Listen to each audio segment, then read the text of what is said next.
Tira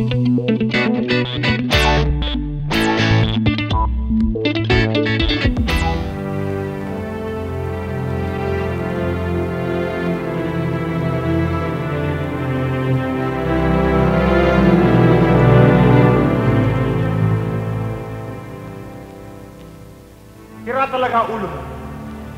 Pati tundo inaangkin mo. Sige, Pedring! Sige! Dagdagan mo pa yung mura mo! Kargahan mo pa siya ng masasakit na salita! Total, ako lang naman ang masasaktan eh. Pagbalik ng anak ko dito, patayin mo na! Talagang pagpapantayin ko pa niya!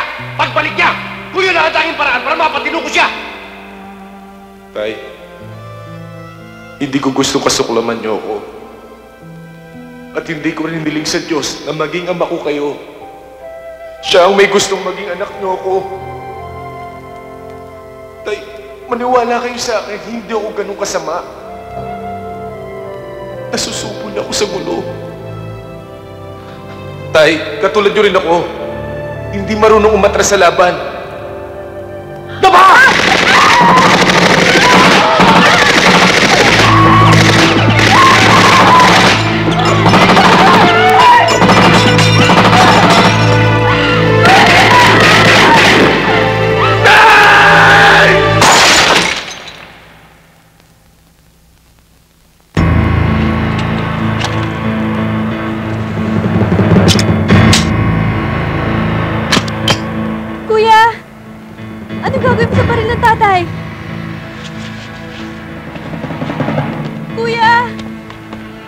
Alam kong nasa isip mo.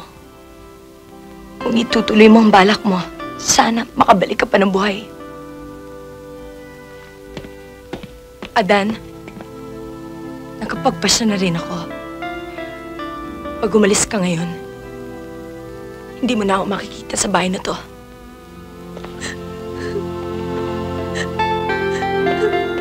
Ate! Kuya! Pag umalis ka, baka ito na ni Ate Carla yung sinabi niya. Iiwan niya tayo.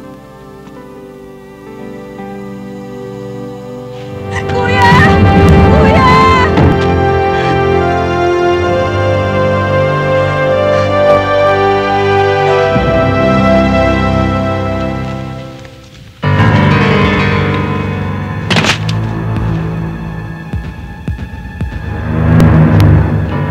Yung pinakita kong chick. Wala na naman yun eh.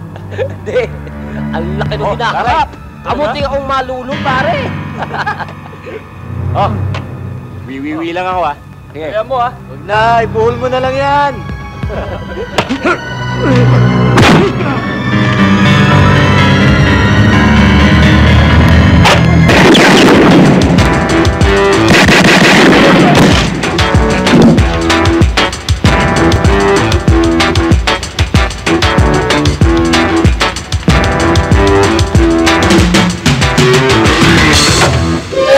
Huling gising mo na to, Abad.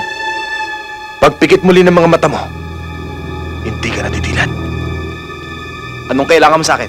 Isang tanong lang. Pag nagkamali ka ng sagot, dulo ng baril ko ang huli mong makikita.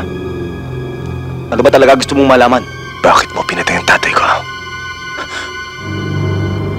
Inutusan lang ako eh. Pinamastra sa akin ng tatay mo.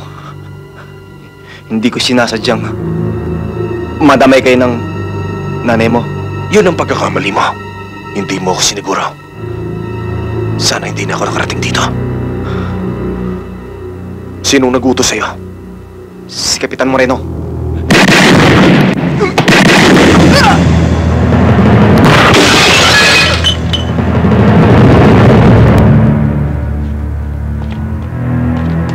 Carla! Carla! Carla! Kuya! Wala na si Ate Carla. Patawarin niyo ako.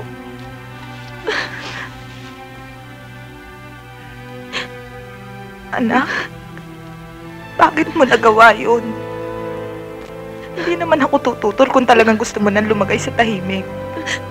Sana kinausap mo muna kami ng tatay mo.